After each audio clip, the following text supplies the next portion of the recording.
আল্লাহ যখন যা করে বান্দার ভালোর জন্য করে। হয়তো প্রথমের দিকে আমরা সেটা বুঝতে পারি না, কিন্তু সময়ের পরিক্রমায় যখন বাস্তবতা নিয়ে সামনে আসে, দিন শেষে আমরা বলতে বাধ্য হই আসলেই ওই দিন ওই ঘটনাটা হওয়াতে ভালোই হয়েছে। আল্লাহ কখনো বান্দার ক্ষতি চাই না। আল্লাহ যদি ক্ষতি চাইতেন সকালের নামাজ না পড়ার কারণে কান্না করে দিতে পারতেন। যদি আল্লাহ ক্ষতি চাইতেন দুপুরে নামাজ না পড়ার কারণে ল্যাংড়া করে দিতে পারতেন। আল্লাহ সেটা চান না। আল্লাহ চাই বান্দার সব সময় ভালো। আর মা তো দেখেন জন্ম দেওয়ার কারণে সন্তানের তো অপরাধ করার পরও মা সন্তানের প্রতি কতই ভালোবাসা, কতই মায়া। বাবার কাছ থেকে সন্তানের পিঠকে বাঁচাই ফেলছে, এরকম হাজারো মা আছে ওই মায়ের জন্য। কিন্তু আল্লাহ পাক রব্বুল আলামিন বান্দার উপর কতটুক ভালোবাসে দিয়েছেন সেটা আমরা বান্দারা বুঝতে পারি নাই বলে শয়তানের ফাঁদে বারবার পা দিয়ে আটকাই যাচ্ছি। মনে রাখবেন, মনের মধ্যে কথাটা বসাই ফেলবেন, আল্লাহ যখন যা করে বান্দার ভালোর জন্যই করে। একদিন না একদিন সেই ভালোটা আপনার বিবেকে এবং মনে প্রমাণ হয়ে সামনে চলে আসবে। আমি বুঝাতে চাচ্ছি আমাদের সাথে সবচেয়ে কানেকশন কার বেশি ভালো থাকতে হবে, বান্দা হিসেবে আল্লাহর, উম্মত হিসেবে নবী রাহমাতুল লিল আলামিনের। এখানের ভিতর যে কেউ চাইলে জীবন সাজাই ফেলতে পারবে। আমি বলছি যে কেউ, anybody, you can do it, not impossible. Because impossible শব্দটাকে যদি একদম ভালো করে গভীরভাবে দেখেন, সেখানের ভিতর আপনি আশ্চর্যভাবে একটা জিনিস দেখবেন।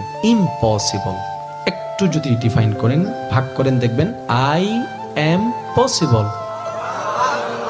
ইম্পসিবল, পসিবল কে আলাদা রাখেন, আই এম কে আলাদা রাখেন। I am possible. ইম্পসিবল শব্দটাই আপনাকে জানান দিচ্ছে আমি অসম্ভব নই, যদি রবের রহমত থাকে আমি তোমার জন্য সম্ভব।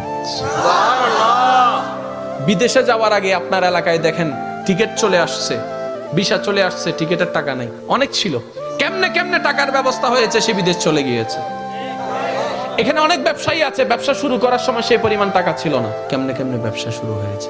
এটা কেমনে কেমনে, রব বলে এটা কেমনে কেমনে নয়, একটু আমার দিকে তাকা, এমনে এমনে এমনে এমনে এমনে এমনে।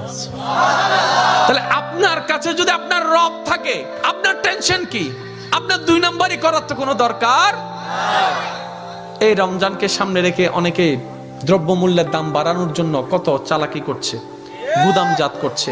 আমি তাদের উদ্দেশ্যে শ্রদ্ধার সাথে একটা কথা বলবো, ভাইয়া জীবনে হয়তো অনেক করেছেন, আপনি এই কারণেই করছেন 2টা টাকা 5টা টাকা লাভ বেশি হবে।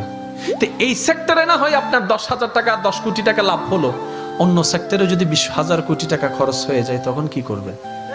কারণ জগতের মানুষ সবাই জানে যে অন্যের জন্য গর্ত করে সে গর্তে সে নিজেই পতিত হয়, এই কথা নিয়ে কারো কোনো দ্বিমত নেই।